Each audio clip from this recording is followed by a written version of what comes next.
in the choice between being right and being loving, choose being loving. It's so rewarding to be loving in those moments. When we apologize, it gives space for the other to then look at their own issues and say, okay, maybe I have a little moment of self-reflection here. In the absence of all of that static, you can see all the gifts in it and take care of yourself. Welcome. I'm Alyssa Nobriga, your host of the Healing and Human Potential podcast, a place for you to discover the multidimensionality of what it means to be human. Over the past 20 years, I've trained thousands of coaches in my methodology, leveraging my experience as a former psychotherapist, and I'm here to share with you all the wisdom and insights that I've learned along the way. Each week, I'll share with you life-changing tools to support you in awakening and manifesting your dream life from the inside out. We'll be exploring the intersection between ancient wisdom and modern everyday life, really diving deep into the art of human potential through the lens of psychology, spirituality, and coaching. Let's let the magic unfold. I have a very special guest joining me today on the podcast, somebody that I deeply love and admire. I am welcoming back my husband, Emilio. Him and I did an episode last year sharing about our love story, and we got so much beautiful feedback on that episode that I wanted to bring him back again for round 2. In today's episode, we're getting more personal. We're sharing behind the scenes about our real life experiences and obstacles that we're currently working through and answering your questions that you submitted to us on Instagram. So thank you for those. So you're a popular guest. I'm so happy that you're here again. And we got some questions from Instagram that I thought we'd just dive into. So the first one is, can you share a piece of advice that's been invaluable to sustaining a long-lasting marriage or partnership? And for me, the first one that comes forward is that the honeymoon phase shows you what's possible when you do the healing work. So like the honeymoon phase doesn't have to end. It actually can keep getting better when we do the work within ourselves to maintain and integrate some of the shadow work. I thought that was powerful. I love that. I think I wonder what the honeymoon phase, because it has many flavors, right? Yeah. And it's got the flavor of effervescence and newness and excitement. And I think it's unrealistic to expect things to always feel new and effervescent. Yeah. And I think there's a particular quality of the beginning that is Fun and alive. It is, yeah. And it can nurture and become part of the ingredient with which you continue making your relationship recipes. And I think part of the challenge that some people face is that because it is so such a high, people can get addicted to that and chase that. Yeah, 100%. Yeah. And I think part of what makes it high is that that everything is new. Right? And I think there is a way in a long-term relationship to perceive each other with that curiosity. And the newness. Yeah. Yeah. Even in our vows, didn't you say something like, I hope I keep discovering you anew each day, something like that? Yeah. Yeah, I think bringing that freshness and aliveness. The other thing that I heard that was really powerful, and I don't know this, if maybe it came from you reading a book when the kids were really young, learning to be with the emotional part first before going into logistics and fixing. So like dropping into the heart, mirroring each other emotionally, and then going in. So anybody that may be a fixer in the relationship, typically, stereotypically, this has been men. So for anybody that can relate to this, to drop in to mirror the person emotionally, like I really get that that's hard for you, or I can see that this is tender. And really meeting emotionally first and then talking about logistics, because oftentimes it's not really the thing that we're talking about. It's like, we'll get into this, but it's not really about the trash, the person not taking out the trash. It's really about what's getting triggered inside of us around that we want to really focus on. So mirroring and meeting us emotionally, each other, even being a couples therapist, I never really wanted to work with kids. And I got clear that we all have a little kid inside that's still looking for attention and love. And as we learn to meet that, it makes it easier to do in the relationship. So that has been a really powerful and helpful reminder, even now, coming back to being with the parts of me that get tender or mirroring that in you and then going into logistics. You like it when I meet you first, huh? I like it when you meet me first, yes. Yeah. And Yeah. I think it's most of the time we're not looking for someone to solve things for us. Yeah. My experience with you, and I think it is a gender dynamic mostly, but it's not necessarily that as a guy I was trained to fix. Hmm. And if you're approaching me with something, my basic instinct is let me make it better. Yeah.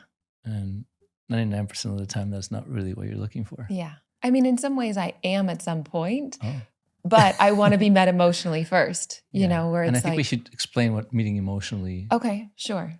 So what that usually looks like, because it's more like meeting you and where you're at, Yeah. and honoring exactly where you're at, and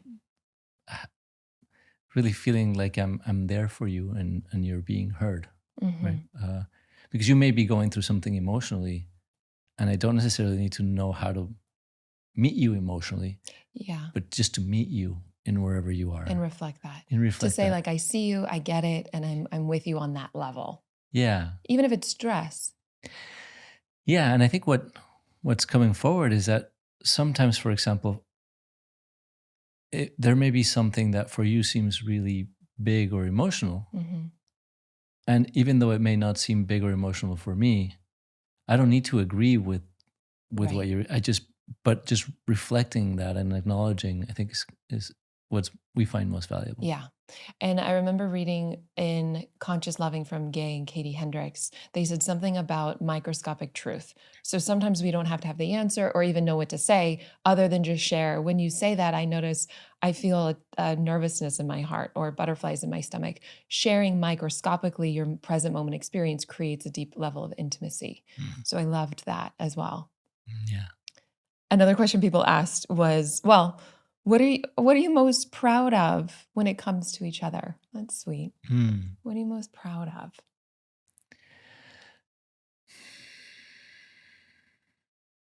What comes forward for me is the way that you father. mm, It's one of the things that I'm most proud of in you. I know how important parenting is, and I know that that sets the stage, and we'll bring you back on to talk about parenting and some other beautiful things that you just operate so naturally in the world. But even the way that you parent each of the kids differently, it helps to parent a part of me. So, giving them the freedom to be totally different and support their uniqueness is such a gift. And I can feel your protection, the safety, the presence that you parent from, and your humility and your humanity, being able to apologize when something feels off or sharing microscopically your journey of parenting with them, and just your ability to do the work. I think that's one of the greatest gifts, the things that I admire in you. thank you. Yeah. What comes forward for me is how you honor your truth, and how you continue to become just a brighter version of who you've always been by honoring that truth, Mm. even when it's been counter cyclical in some ways. Mhm. Uh, you started out from a very early age on a spiritual path when it wasn't popular. Not just wasn't popular in the ethos, but it wasn't popular certainly with your generation at that age. Yeah. And then in the middle of all of that, you went sort of face first into business, Mhm. and that wasn't popular in the spiritual circles that you Mhm. were coexisting in, and yet it was your truth. Yeah. And I think is that drive to honor that impulse that has made you so successful at sharing all of the gifts that you have to share. Thanks, baby. Yeah, and although that sometimes is hard for me as your partner, Mhm. I there's a part of me that sometimes misses you when you're actively engaged in doing, but I so honor and appreciate Yeah. that level of commitment. Thank you. Yeah, and let's talk about that. Just triggers. Somebody was asking about triggers. Like, is it important to know your partners? I think it's important to know our own self awareness, but also our partners so we can hold a clear and loving space for each other. So, even sharing more transparently and vulnerably about us. So, last night we did therapy, which by the way, is phenomenal. And plug for personal development work or healing work always. That's, I think, one of the rituals and practices that we do well. Before anything is a problem or quote unquote bad, we proactively make time for therapy and for coaching and for growing. It's something that we both value and commit to, maybe once a month, twice a month. Maybe we'll do an immersion. And so rather than focusing on the surface level, taking out the trash, for example, like it's not ours, but let's just say if a couple is like, you didn't take out the trash, instead of focusing on the surface level conversation, well, what's coming up inside of me around that? Well, I don't feel valued. I feel taken advantage of, or I feel like they're inconsiderate. Then looking at, well, what's that pattern and where did it originate from? Where did it come from in childhood, so that I can start to meet that part of me and start to heal it directly rather than unconsciously playing it out. So knowing that for me helps you and helps me not take it personally and hold a loving space. But even last night, sharing, one of my patterns that comes up in relationship at work is this idea that I have to do it myself if it's going to be done well. And then taking on a lot of over responsibility as a result of that. And so that can come up in our relationship. It shows up at work, which then will also affect if I'm taking too much on at work, then I am less present with us or myself. And I think one of the gifts of that is if you are affected by that and you share that with me, then I can pause to say, well, you're also mirroring a part of me that I'm abandoning or ignoring, which maybe wants more spaciousness or to play or to relax. And how do I hear that for myself? How do I show up for you to love you and support you in healing whatever comes up inside of you around maybe not feeling important or prioritized or whatever the feeling is that comes up for you? Would you agree with that? Yeah, I think there is value in knowing your partner's triggers, but there's also great value in I think when I'm focused on your triggers, I'm not focused on mine. That's right. That's right. And when I'm focused on your triggers or what's wrong with you, even though there may be truth behind it, then it's a subtle way of not taking full responsibility. Yeah. Good. Yeah. So good. I love you. I love you too. And I think for me, for example, it's fascinating, right? Because as we've spoken, triggers will fit perfectly into each other, right? Like a puzzle. Like those puzzle pieces that you've referenced. So it's likely that my coping mechanisms around my trigger will bring up your coping mechanisms around your trigger. And if we are coping with each other, which is what a lot of relationships ends up doing, they become coping relationships. It's very difficult. Yeah. It's just re-triggering. And when you stay on the surface, it ends up talking about, we end up hurting each other through that. It's like jabbing and defense mechanisms rather than dropping into the vulnerability.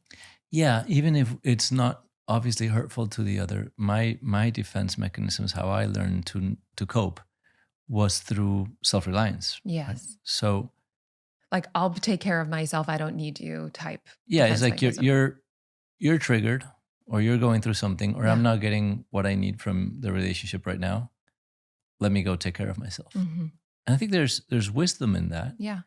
And yet, I think it's a tricky balance to understanding when that is serving and when that is actually just a mechanism of protection. Yeah. Right? Because even the part of me that is also self-reliant and or over-responsible takes on more than I need to. She's capable. She knows she's capable. Like, that's an amazing part. And the part of you that's self-reliant, that's a great strategy to a degree. And then it can also, if it's too much, it can hurt us and then either burn us out or feel isolated in some way if we're too self-reliant, right?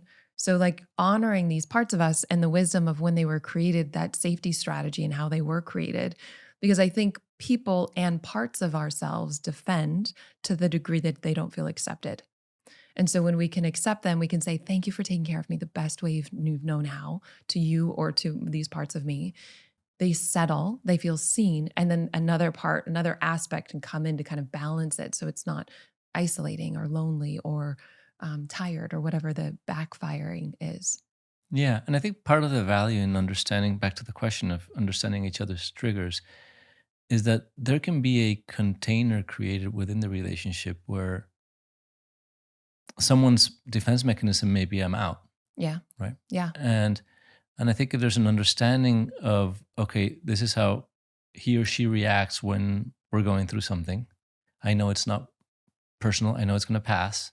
I know it's going to bring up my own stuff of I'm out. Hmm. So how do we navigate that consciously? Hmm. And even having these conversations outside of a triggered state Yeah. can support the just the containment.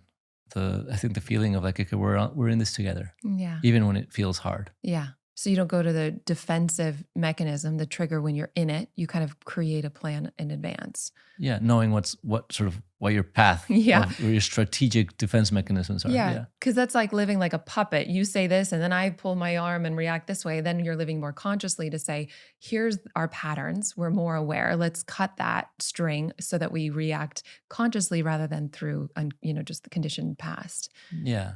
And I think on that note, I think it's important not to, it's very easy as a relationship to idealize other relationships. Yeah. And it's very easy to say, oh, they look like they never have something come up. Yeah. And I think normalizing that part of this human journey is navigating muck. And Yeah. there's a lot of muck in our upbringing that particularly is looking to get resolved.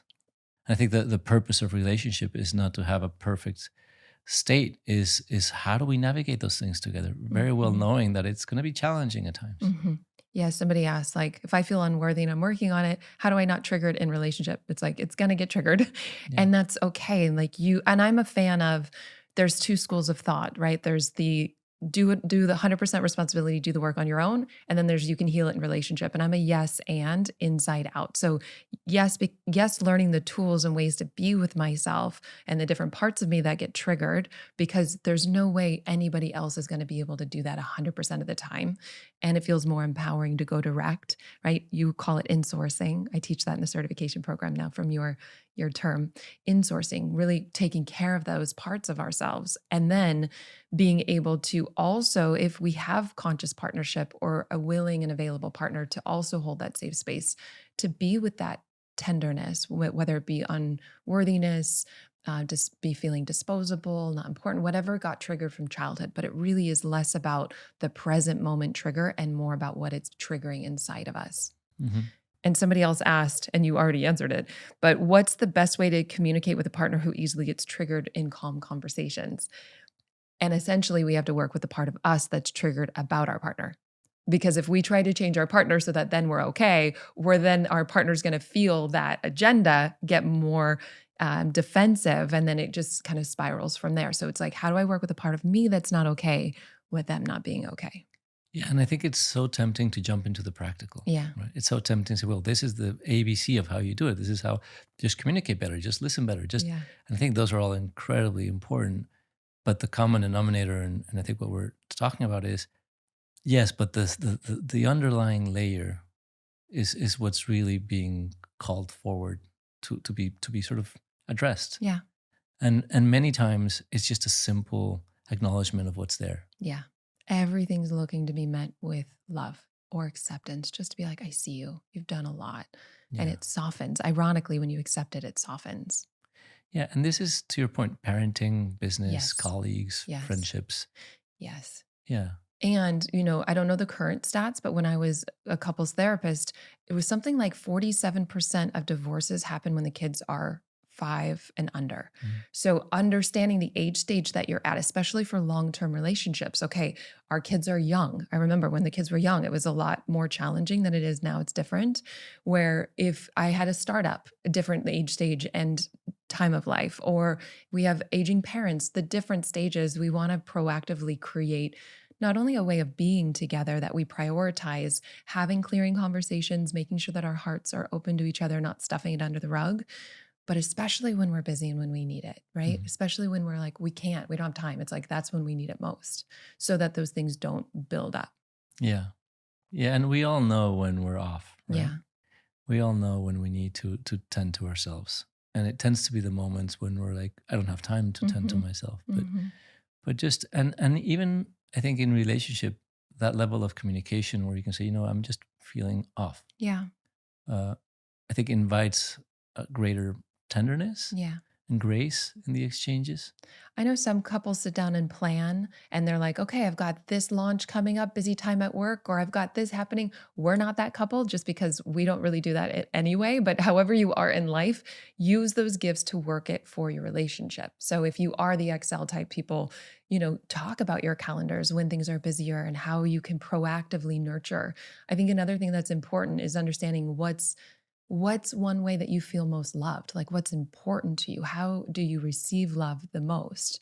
Because as you know that, then we can fill it more easily, that cup, rather than just either just giving the way that we receive love, but just like really nurture that regularly. And we've had different practices over time, between reading in the mornings, like reading a spiritual book and just dropping into silence. We used to read A Thousand Names for Joy, Byron Katie's book, and then and it was the Tao Te Ching. It was 1 to 3 chapters, and she's just hilarious. And we would just like open our hearts and just sit in silence and be together. That was one practice for a while. Or we've done personal development workshops, or like 18 plus silent retreats. We've had different things that we've done that nurture us. And I think, going on 15 years, it's like, okay, what are the things that as we grow and evolve, what are those shared values and how do we nurture that? What's important to both of us? It's not always going to be the same. Yeah. And we're going to grow and evolve. Yeah. Yeah. And when you were speaking, it came forward that it really is not dependent on another, right? Like this relational quality of just this morning, I've been feeling a little bit under the weather, and our oldest asked, what are you doing to take care of yourself? And it was, I know this, right? Yeah. And yet I often don't take a moment of reflection. It's like, what am I doing? I mean, I've got a really good habits of taking care of myself. Yeah. But it's like, oh, is there another way that I feel like I want to be loved right now by myself? And what are those things that really nurture me? Because you don't need to be in relationship you're constantly in relationship with yourself, with the environment, with friends. So I think this is not romantic dependent. Yeah. It really does start with ourselves. It's like, oh, what am I really avoiding right now, and what needs to be met within myself? And I think really diversifying self-care. So it's not just a bubble bath. Yes, there's physical care, but there's emotional, there's mental, there's somatic, there's different ways that we can care for ourselves. And I think emotional is one of the most important in my eyes, my biased opinion. But yes, 100%. Imagine having a fulfilling career doing what you love, working from anywhere in the world, setting your own hours while making good money and a big impact. If that lights you up, then I'm super excited to share with you today's sponsor, the Institute for Coaching Mastery. This is my robust, accredited year-long certification program for new or seasoned coaches, therapists, leaders, and those just looking to up-level their life in a profound way. We have an amazing community of students from all around the world who have really started their journey to expand with us both personally and professionally. And this experience is designed to give you the 3 things that you need to thrive. So first, you have all of the tools and support you need to move past what's been holding you back so that you can completely change the trajectory of your life. And then you learn how to masterfully and confidently facilitate transformation with your clients or your team, regardless of your niche. If you want to do health, business, relationship, or you just have no idea yet, we hold your hand through that. And then lastly, you'll receive my 6-figure and beyond signature roadmap that's customizable to meet you wherever you are. So whether you want to do high ticket sales, online marketing, or you just want to hit 6 figures without ever needing to go on social media, we've got you covered. And this truly is the most rewarding work in the world. We have new students now who have a waitlist of dream clients in under a year. We also have seasoned students who are doing $80,000 months. And this is really about creating lasting transformation from the inside out so that you can share your gifts and serve the world in all the ways that you're called to. And I've seen firsthand the power of what happens when you have the community to collaborate with, but you also have the right tools and resources to really thrive. And so whether you want to do your own personal development, you're wanting to become a coach, or you're just looking for a cutting edge approach to really grow your business, the Institute for Coaching Mastery is for you. You are held every single step of the way. And so if you want to get behind the scenes access to the Institute with 3 proven transformational tools for free to help you create the business and life you love, All you have to do is go to alyssanobriga.com/tools, or you can find us at alyssanobriga.com/apply now to see all the details and apply today. Something that I've noticed is that when there's an argument, it's almost like, and that can be with anyone, it's almost like there's an unconscious race to who can prove the point that I'm right first. And so to watch out for some of the egoic trance of like, I prove my point, because when we do that, nobody really wins. And so being with that part that wants to be right or wants to be valid, to see it first and then to thank that part and then to really meet in presence, I think you start to overcome it. Some of those egoic pulls where it's like you or me versus we're on the same team. You know, we care about each other. How do we navigate this? And I think people need different things in clearing conversations or in arguments as well. And we talked about that on the last podcast, which I think was beautiful. A lot of people loved it. So definitely check it out. But it's like some people may need space for a moment and then to come back to the conversation. If you do that, just let your partner know how much time you need so it doesn't trigger more of their abandonment wound and that you will complete that conversation. But I think that's something just to put a pin in, you know, just to watch unconsciously if there's an argument. It's like trying to find our point first, I think is helpful, not to play into those unconscious ways of being. Yeah. And it's so natural to want to be right. Yeah. It's so natural to So want the cute. other to see you. And Yeah. it's very understandable. And Yeah. I think just taking a moment and oftentimes someone is more prepared to make space for the other's position. Yeah. And not that we need to agree with what the other is saying, but just to really recognize it. You do that really well. Mm. You apologize really well. You want to share with people what goes on inside? Somebody asked about that. Yeah, I think there was this quote at the school where we met, the University of Santa Monica, where it was like, would you, in the choice between being right and being loving, choose being loving? Mm-hmm. And in the middle of it, it may seem The just ego's like, got a grip. but it's so rewarding Mm-hmm. to be loving in those moments. I can always, without exception, look at some percentage of responsibility I have in any situation. Yes. And that doesn't mean that me taking ownership over my part diminishes your ownership, Mm-hmm. right? Because that's how we justify not apologizing. It's like, well, if I apologize, it means that you're right and I'm wrong. Yeah. It means that you won't change. It means that I'll get hurt again. It means all of these things but it's not my experience. I think when we apologize, it's really all about us. And I think the response to taking that level of responsibility, especially when it's authentic, it gives space for the other to then look at their own issues and say, Yeah. okay, maybe there's, I'm no longer battling. Mm-hmm. I have a little moment of self-reflection here. Mm-hmm. Yeah, it takes two to create a war, right? Yeah. And so what I hear, even in acknowledging, I'm sorry you're hurt, doesn't mean that I did something wrong. I am sorry that you're feeling that way. Yeah, and I think that can come across passive aggressive sometimes. It can be, yeah, if it's shared that way. Yeah. Sorry you're hurting. I like more like, it's almost like sorry that how I'm showing up hurt you. Mm-hmm. Mm-hmm. Because then it's like, oh, I didn't intend it. And I think part of what's important with an apology and responsibility is no justification. Yeah. See, because as I say, sorry of how I'm showing up hurt you, but blah, blah, blah, blah, 100%. blah. It doesn't. It vetoes everything you just said beforehand. Yeah. And it's an art to learn how to be short in your apologies. Yeah. Simple. Yeah. Mm-hmm. I think of third grade. Just bring it back to third grade, simple. Mm-hmm. And even see your partner or whoever, a colleague at work or whoever it may be, as a little kid in that moment. And you're talking to their little kid because you are. Yeah, that part is usually triggered.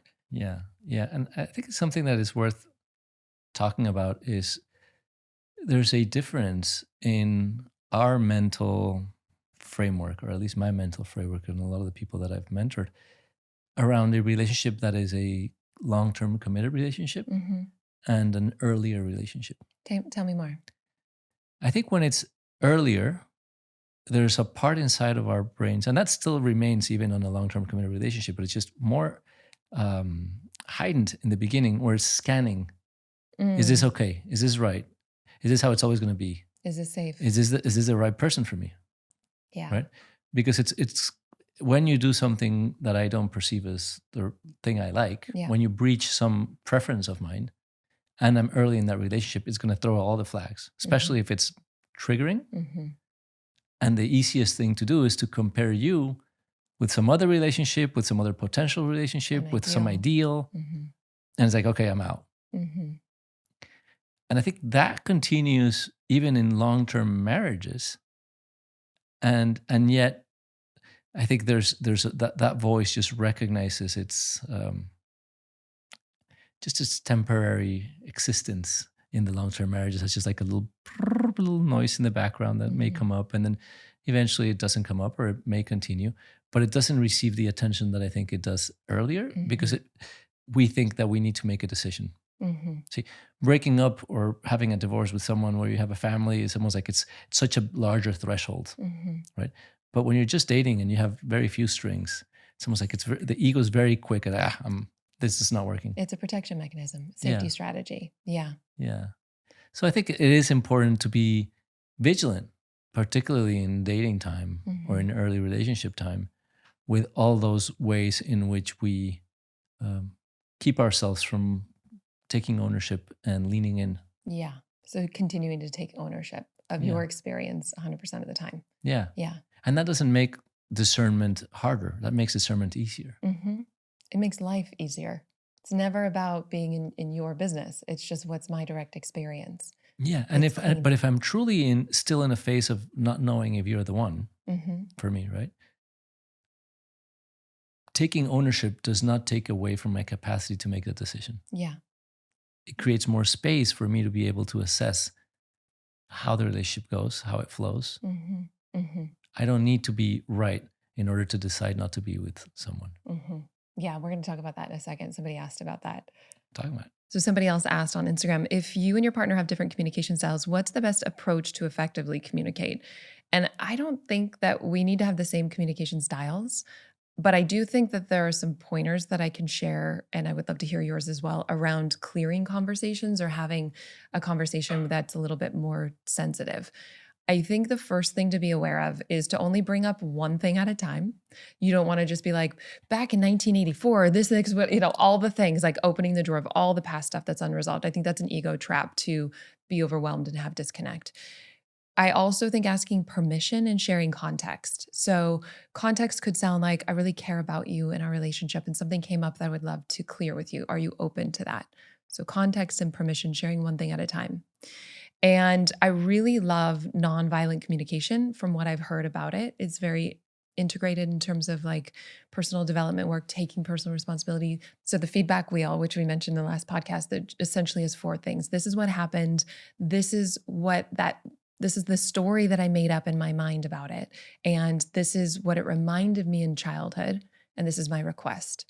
So I love that, because then it's no longer putting blame or criticism on the other person. It's taking personal responsibility within it. And I really do think we both agree that personal responsibility is one of the sexiest, strongest foundations to any relationship.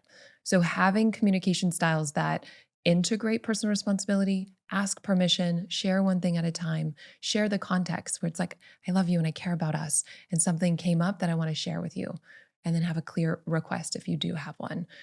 But anything else you want to talk about for communication styles?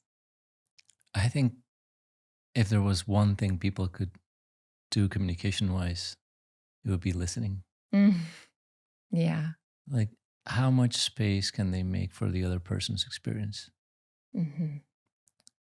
And it applies to ourselves as well, right? Because when there's a part inside of us that's screaming, the last thing we want to do is listen. But then it becomes a screaming match, even if we're not screaming, because we're totally blocked to what's being said. Yeah. So really, if there was one thing that I think would transform relationships, is the capacity to listen from that open, loving place. Yeah, and people are a mirror. And so if you open with that presence, which you do so beautifully, and you're listening with presence, not like what you're going to say or defending, but just really meeting somebody with openness, oftentimes they will mirror that. Yeah, and I think what it does is that it doesn't become you're not in the ring with someone, right? I think when communication is hardest is when two people are have their issues up. Mhm. But even if we mentioned a little bit, if you both have something up, maybe it's a good time to sort of say, hey, let's come back to this in a moment. Yeah. If you can't do that, then it's taking turns, and taking turns doesn't mean tit tat, right? It's like, Yeah. okay, I'm gonna listen for you, and that takes a great level of internal emotional maturity That's right. to be able to say, okay, I'm going to address the things that are up for me, but I know that if I try to do them at the same time as you, it's just punching each other. Yeah. If Yeah. I really make space for what's going on for you and meet you there, I have much better odds at being met myself. And as we learn that with others, we also learn that with ourselves and vice versa. That's why I love this work so much. We learn to better parent ourselves, our kids, be with our colleagues, lovers. It's really healing from the root is a win-win. Mhm. Somebody else asked about, okay, I like all the bad guys. And the healthy guys that are right there in front of me, I'm not interested. Mm. I'm curious what you would say to that.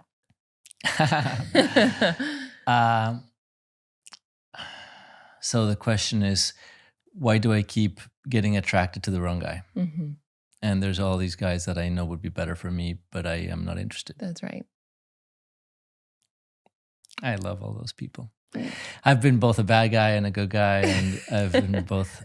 I think the part of us that feels not good enough, unlovable, unworthy, will look for someone that reaffirms that belief. Mhm. So we'll feel attracted to someone that eventually will be unavailable, will not treat us well. I think there's wisdom in that, because what it's really doing is it's saying, okay, here, this is where you need to insource and recognize that you are lovable, Yeah. to break that pattern, because we have this confirmation bias, right? If some part of us really believes we're not good enough, which I think we all have to some degree, then it'll find someone that just reflects that quickly. And the person that sees us as perfect, at least for some time, it's like, well, there must be something wrong with them. That's right. Because they can't see all of me. And that's not trusting. I don't trust them. Yeah. So I think being gentle with that, and knowing that you can do that work outside of dating the bad boy, right? You can actually, you probably have enough bad boy references to know how that's felt inside of yourself. Yeah. And you can tend to the part that really truly believes that there's no one that's going to love you for who you are. Exactly my thoughts. That there's no wrong one or bad one, that everyone's just mirroring parts of ourselves that we haven't met and loved yet. And so rather than focusing on externally who's the right quote unquote one or the wrong one, what is coming up inside of me and how do I tend to that directly? Because as we tend to that one that doesn't feel loved or doesn't feel chosen, because, essentially we're probably mirroring it where it's like they're ignoring me, but then we're ignoring that part, right? So if we can tend to that part of us and embrace that and forgive any judgments and really just love that part up, ironically, it's natural then to move on and see the person that is a good fit for you. But thoughts and feelings speak a different dialect. It's like German and Chinese. They're not talking. You can't tell yourself to feel a different way. It doesn't matter what you do. If you really meet yourself emotionally, you start loving that part. It naturally, you attract different people, and it comes from a really organic and authentic place. And you're no longer willing to put up with something less than you can offer yourself. Yeah. I think it's really valuable to look at patterns. Yes. And focus on the pattern, not the person. Yeah. So I sometimes invite people to just write down some of the qualities of previous partners. And this can be in business or bosses, colleagues, or romantic partners. And what are some of those things that were so hard to navigate with them? And then just like, okay, now let's trace it back. How about the previous one and the previous one and the previous one? And we start creating a common denominator of things that highlight a pattern. It's like, okay, this is something I need to pay attention to. And because to your point, if we don't address it inside, we're just going to keep life has so much care. Yeah. That it really wants us to heal. Yeah. I was like, let me keep on putting it in front. That's why I'm like, the personal development, the healing world, all of this, to me, it's it's the best work we could do because we live freer, healthier, happier by proactively doing the work rather than reactively waiting to get triggered. And we keep thinking it was our ex boss or ex partner. It's like, I'm not saying what they did was right or wrong, but what I am saying is that there's an opportunity to use it to help you heal and grow and evolve. And I'm also not saying you have to be in relationship with that person to see what is mirroring inside of you. And yes, have healthy boundaries. Yes, speak your truth and take care of those parts of you that are coming up because either they're always the right one for right now, showing you how to love yourself whole. And I don't believe in a wrong one. I think it's all practice to, it's like everybody is our soulmate, helping us evolve our souls, helping us wake up to this bigger love that we are. And what a gift when we can use it that way. Then we don't feel like a victim and we don't have to try to control and manipulate something outside or dating apps or what advice. It's like it's all a reflection. It's all going to the root. Life is so much easier that way. Yeah, and sometimes when we do heal some things, the thing that's looking to be resolved, when we can own our own lovability and Mhm, worth, mhm. and that's a word that has different meanings.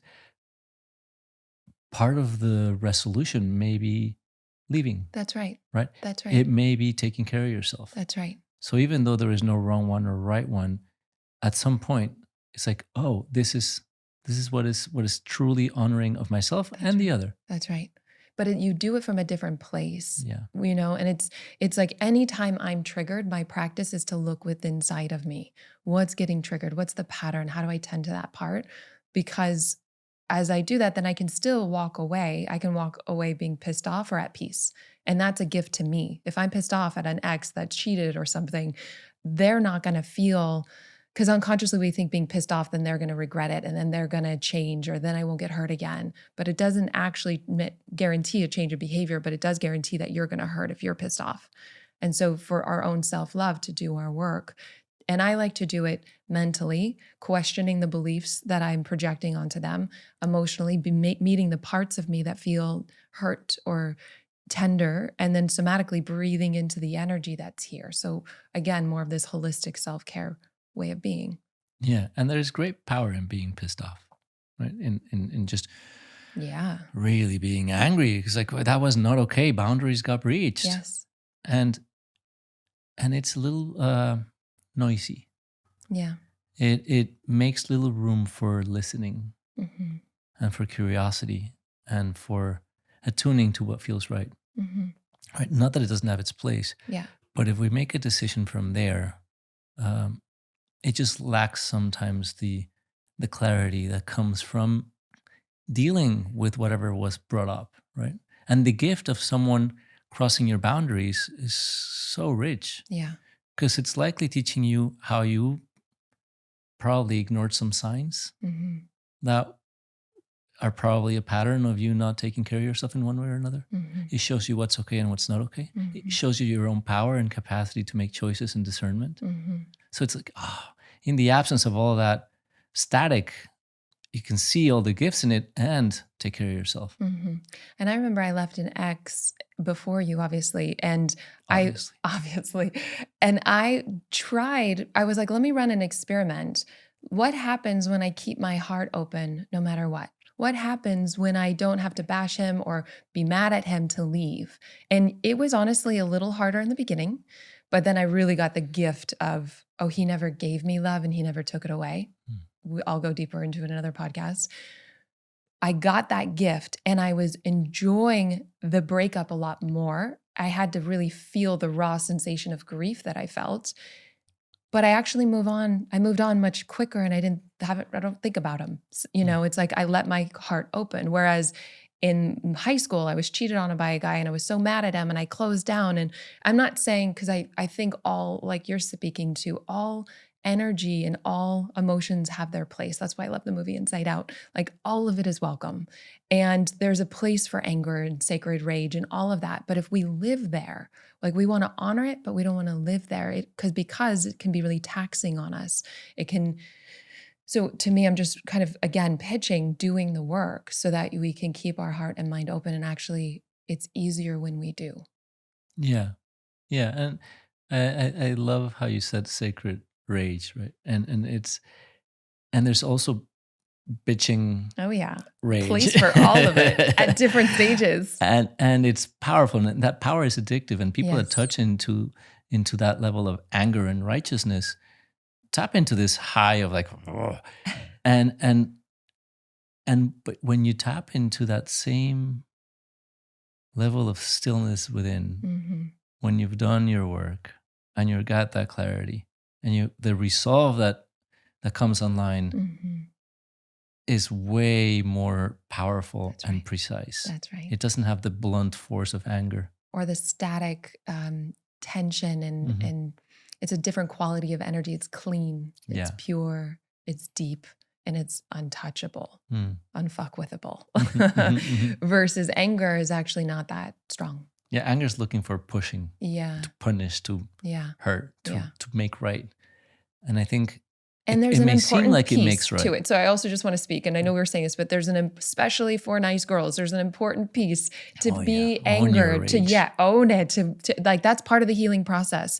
We can't get to forgiveness until we honor the truth of our feelings. So, I remember one time you came home and I was in somatic school. I was becoming a somatic psychotherapist. And I usually go to sadness underneath the anger. And I felt rage in my body. And we were in the kitchen. I was like, and I was just breathing into this electric, alive energy in my body. And I was like, wow, no wonder people don't, like, they get addicted here. It's intoxicating. It's invigorating. And as a sensation, not a story, it was beautiful and it moved through my body and I could speak what was a yes for me and what was a no, what worked for me and what didn't. But it came from that clean, still place because I didn't tend to the story of you were wrong and you did this. I sensed this direct experience of anger in my body, which allowed it to move through and then speak my voice to say, this doesn't work for me. Yeah. And there's a distinction, right, between anger and violence. 100% violence being a behavior, anger being a feeling. Yeah. Yes. Thank you for qualifying that. I think it's very normal for women to look for trust and safety through pushing. Like pushing, or can you hold, pushing the edges? Through pressurizing, right? It's almost like, I will only truly surrender to you if I can show you my ugly and you don't break. Yeah. And I think there's a lot of wisdom in that, and it's very understandable. It's like, okay, can you hold for my worst? Because only until you can hold for my worst, well, then I feel comfortable enough being who I am, and I don't have to be managing all the time.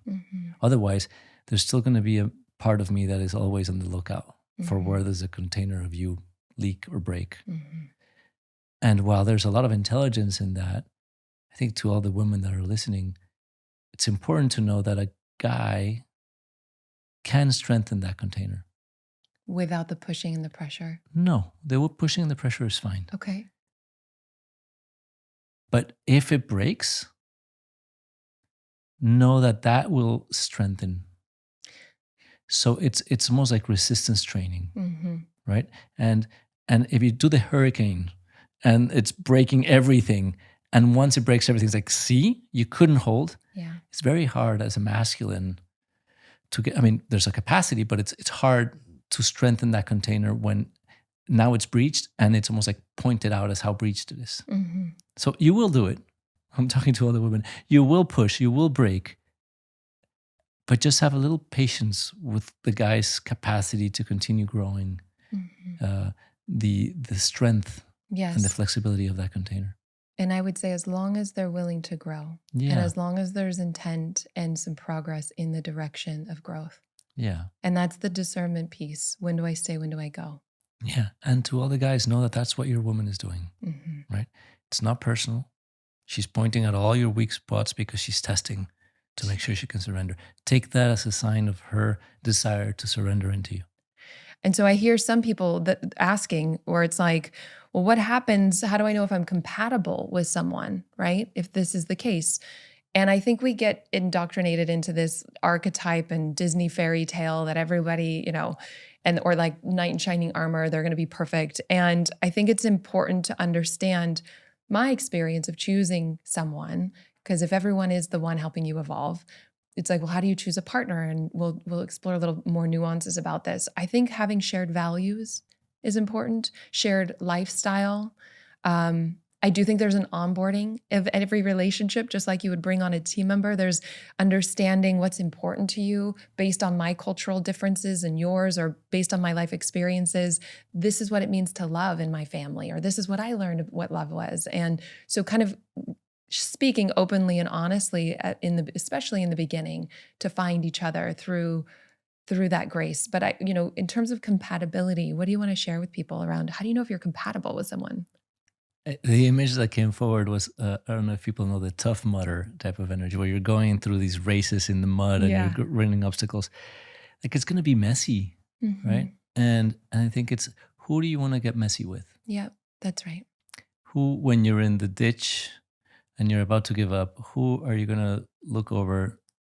And when they're all muddy and wanting to give up as well, who's that one that you want to be next to? And I think part of what helps clarify that is, and there's not one, right? There can be many people that fit that criteria. But part of what qualifies that is, are we choosing this journey with similar intentions? Do we have the basic same understanding of what this is about? Because how we show up and what we do and what interests us will Change. evolve. And it's very likely that it'll take on different forms, and there will be times when it's divergent from each other and times where it's more parallel. But if we have a shared understanding of how we want to navigate all of those moments, Yeah. and that we, for example, in our case, that we choose to grow together, and we choose to learn and recognize, because that person is going to be the one that is going to find the places inside of you that need more attention. Yeah. Right? And you won't find someone that doesn't do that. Yeah.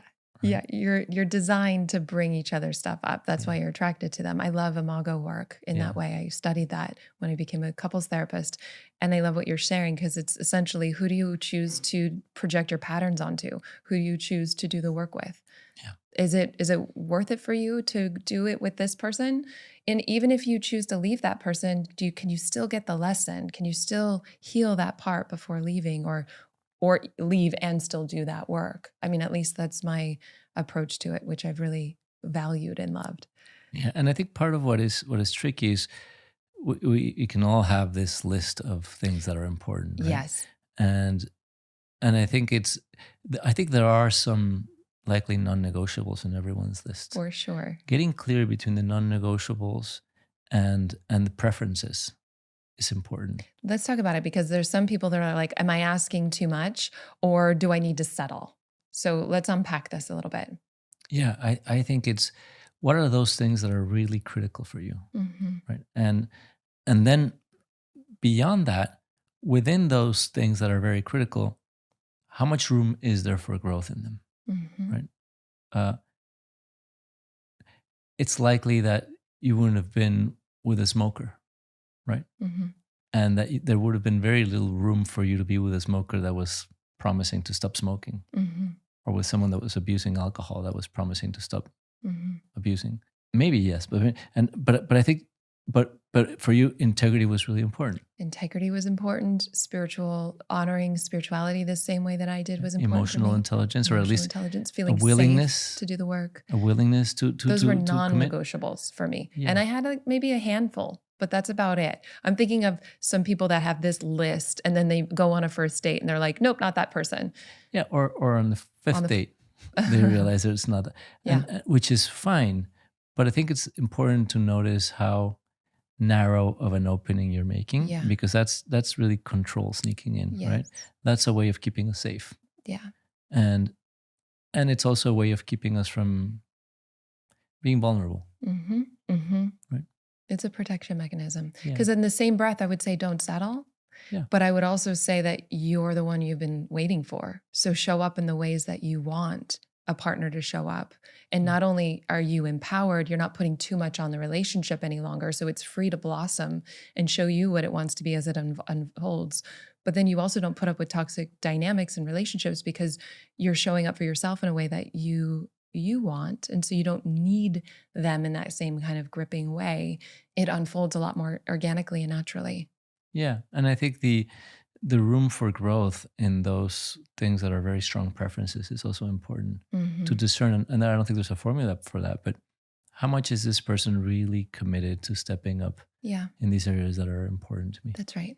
I think that's love. I Hmm. think that's love. And I think that's an important question to be considering or talking over Valentine's Day or setting up like, what are the things we love about each other? I'll post the love quiz that I have, which is amazing because it helps you understand what are my core triggers. My conscious mind says I want tall, dark, and handsome, but my unconscious mind wants emotionally unavailable because it reminds me of my dad or whatever it is, for people. It's a 15-minute quiz and you can do it over Valentine's Day. It's really beautiful. And I'll post it here below. You can do it so you're proactively looking at it. And if you're not in a relationship, it's really helpful to do as well, just to bring more awareness and then have these deeper conversations. Like, how do we want to love each other through this? And how do we grow together and help each other heal and do our own work?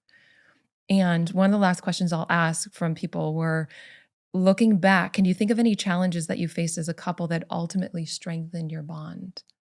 I mean, even right now, what I think of, last night we had therapy, and me being in a busy time right before I'm about to launch shows me how to tend to the parts of me that I may abandon or neglect when I get busy at work, and how to love you and support your healing instead of thinking you need to be different or I need to be different. How do we tend to those parts inside of us and create that safety? It's not always easy, but I think we are sacred mirrors for each other. And we've had quite a few things that we've gone through between, incorporating children were easy because they were so young, 6 months, 1.5, 3.5 when they came into my life. And so that's been a blessing and been pretty easy. I think incorporating with an ex-wife, there have been challenges with that. I think we're in a better place now than we've ever been, integrating as a family, having her 10 houses away and being able to walk back and forth with the kids. Like, that's so beautiful. And it took time to go through that journey together. But really, I think we have a commitment to use everything. I wonder, though, if there's anything that comes up for you just to share vulnerably or honestly about us. Let me see a challenge that has strengthened our bond. Well, every challenge has strengthened our bond, but I think here's one. So it's the self-reliance piece, Yeah. right? Because when you're busy and I'm looking being in different stages of life and I'm looking to play and Yeah. Hold up, but I have been playing. you've been playing. This part of me wants to make sure I have been playing You've a been lot. playing a lot. You've been playing a lot. And yes, I hear there you want more. Yeah, but I guess what I was trying to speak of is that when that part of I'll play on my own comes up, it it showcases that I can both meet the part that really wants to feel desired, Mhm. and I think as a byproduct of that, it becomes a stronger component of our relationship Yeah. because it's not coming across as something that I need from you. Yeah. There's already a surplus. It's like, okay, I choose you as the person that I want to play with right now. Yeah. And I think this is alive for us right now. This is our current edge. So just because I shared some of my tenderness around what gets triggered. So growing up in my household, I self-appointed became the glue to help everyone be happy and heal, and then became a licensed psychotherapist and, like carried that forward. And so it's like, I'll do it, I'll help. So that's kind of the pattern that I've played out. So if I'm not clear in the moment and I'm hearing you want more time, I'm thinking I need to do something different rather than support you in meeting that part. So it's more of like more responsibility. And so part of our work is staying awake to that pattern so that we can love those parts of us, me going into over responsibility, you going into I'm not prioritizing or wanting to play, so that that part feels welcomed and loved. And as we do that, ironically, we naturally, like, you're the person I want to spend every moment with, the person that I love them and admire the most in the world. And so it naturally, we meet without those patterns playing out. And of course, we're going to have patterns playing out. And the more we can see them, the more we have the right tools to presence that energy that's sad or questioning our value or whatever the current moment trigger is, the easier it is to feel loved, because there's no amount of me showing up for that part that could really sustainably heal it. It's always our job. And I can be a loving presence to hold space and remind you. And part of our sacred contract in any romantic relationship is to bring up those triggers. It's like, I love you enough to bring this up so that you can heal it. You're welcome. And it's like, that's how we're designed. And a good thing, because you were saying life loves us so much that it shows us what's still looking to be met so that we can get free. And to be in relationship like that is, to me, the gift of a lifetime, and the ways that we orient and the gifts that we've had. And so I just wanted to bring you on the podcast to share a bit more of our current edginess and vulnerable, our learnings and vulnerable edges, but also to answer people's questions. I think, we'll continue doing this if people find value in it. But in closing, what is something that you either appreciate about me now or when we first met, so we can leave people off on a nice bow? I appreciate your level of emotional availability. Like how much you can embody whatever is true for you without denying it, and how much responsibility you can take for it at the same time. I've never met anyone that's able to do that the way that you do it. Maybe Sienna sometimes, our youngest. Give an example so people have a sense of what that means. Yeah, you'll be upset at something or triggered by something, and you will own it, and in a way where it just becomes yours. Yeah. And if there's any feedback to anything on the outside, like myself, you will own it and share. So I feel really hurt by this, and I notice the willingness, my heart wants to close down. Or I'm sorry I said that because that's not yours and I didn't like the way it came across. Yeah, or that's taking responsibility. Yeah, but I think just the way that you're able to navigate your own inner world, and it creates such little stickiness to the outside world, is remarkable. Really, I mean, it's such a gift to me. Thank you. And to the world. Thank you. One of the things that I appreciate about you, there's so many. When we first fell in love, I feel like the way you loved me helped me learn to love myself that way. And I feel so safe with you. I can say anything, and I know that you will love me in that, and the level of presence that you hold. And it's been so healing for me as a woman to have your level of presence and safety and integrity. It has healed parts of me, and I think on a personal, but also on a collective. And so I just thank you for the work that you've done, because I know it makes a difference to me, to the kids, to everyone around you. I love you, baby. Thanks for being here. I love you too. Thank you so much for doing this work that changes the world, starting with yourself. It truly does make a difference. And if you're finding value in this podcast, a cost-free way to support us is by leaving an up to 5-star review. It does mean the world to us. And as a thank you gift, we're going to send you one of the most powerful tools that you will ever discover. You're going to get behind the scenes access showing you how to live into your full potential without letting fear hold you back from stepping into your dreams. Just head over to Apple Podcast or Spotify and leave a review now. You can take a screenshot before hitting submit, and then go to alyssanobriga.com/podcast to upload it. And make sure to have your automatic downloads turned on wherever you listen so you don't miss any of the upcoming episodes. I have so much magic I can't wait to share with you. And you can find all this information in the show notes below. But lastly, if you're on Instagram, I love connecting and hearing from you. So come on over and say hello. I'm at Alyssa Nobriga. Thank you again for being here. I cannot wait to share more with you.